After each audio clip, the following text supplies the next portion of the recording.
retrouve. Voilà. On va parler de sujet. Ouais, de sujet.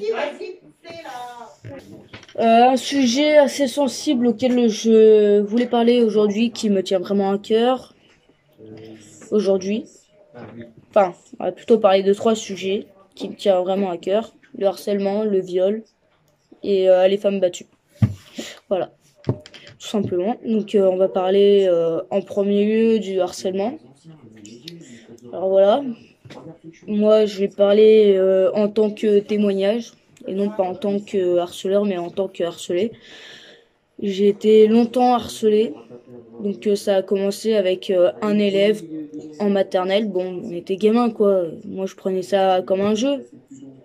Donc on va pas commencer par la maternelle, mais plus par la primaire, parce que c'est là en fait où on commence à comprendre le sens du harcèlement. Donc voilà. Donc en primaire, ça a commencé en C1. J'ai vécu un truc assez traumatisant. En fait, 3 filles se sont amusées à m'enfermer dans les toilettes et à me déshabiller. Voilà.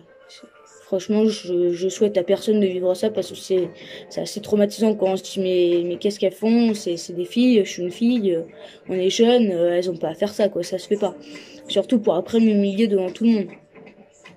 Donc voilà, ça a commencé par ça. Après, ça a commencé par des moqueries au niveau de ma façon de marcher, parce que vous marchez les pieds à plat, moi je marchais sur la pointe des pieds. Du coup, bah, c'était du genre ah, t'es qu'un singe, faut t'enfermer, et puis des moqueries, des moqueries. Je dis ouais, on est gamin, c'est rien, c'est qu'un jeu. Ouais, ça peut aller loin le jeu, ça peut aller très loin. Ça a continué au collège. Au collège, pareil, je m'habillais comme un garçon manqué, je marchais toujours sur la pointe des pieds. Et là, c'était pas quelques personnes, c'était tout l'établissement en fait, qui était là à dire ouais t'es qu'un monstre, t'es qu'un singe, ta place c'est pas ici, c'est dans un zoo, ta place c'est pas ici, c'est au cimetière, tu ferais mieux de te pendre, de te tuer, enfin des trucs comme ça quoi. Quand c'était pas ça, c'était carrément on me poussait dans les couloirs, on me tapait, on faisait en sorte à ce que je me prenne dans les casiers, voire dans un prof. Quand c'était pas ça, c'était dans les cours où on balançait mes affaires par terre. Ou bien on me piquait mes affaires. Ou bien aussi on me balançait des morceaux de papier. Enfin des trucs comme ça quoi. Ça a été vraiment très long. Jusqu'en 4e.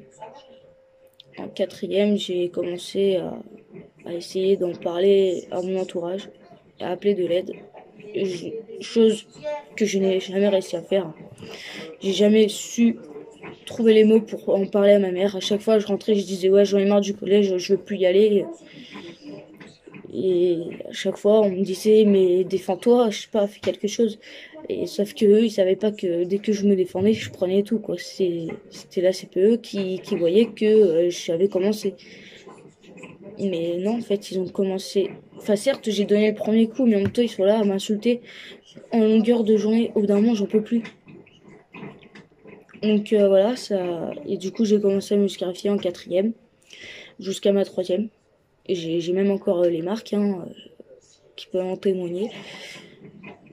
En 3e, j'ai subi mon opération des pieds, pour que je remarche les pieds à plat. Et ça continuait aussi à aimer faire de géant, ouais.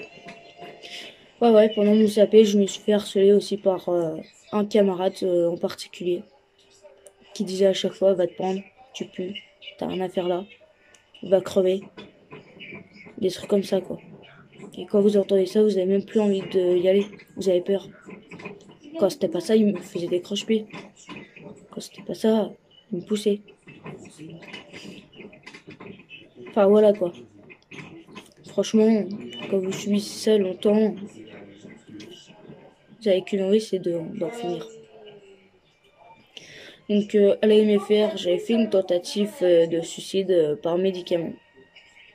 Un truc à la con. Et après, j'ai recommencé à me scarifier. Je l'avoue.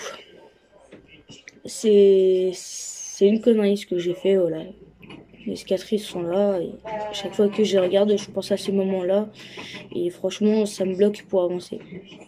Et ça me bloquera toujours, en fait. On m'a toujours dit, ouais, les cicatrices, c'est une force. Quelque part, en moi, ouais, c'est une force. Mais d'un autre côté, ça me bloque parce que je penserai toujours au moment où je me suis fait harceler. Tout le temps. Et maintenant, les conséquences qu'il y a, c'est que j'arrive plus du tout à m'intégrer à ma classe. Je suis quand même en terminale et je suis à part de tout le monde. Parce que quand vous faites harceler, bah, vous restez à part parce que vous avez peur que ça recommence. Vous avez peur de vous intégrer pour être heureux harcelé en fait.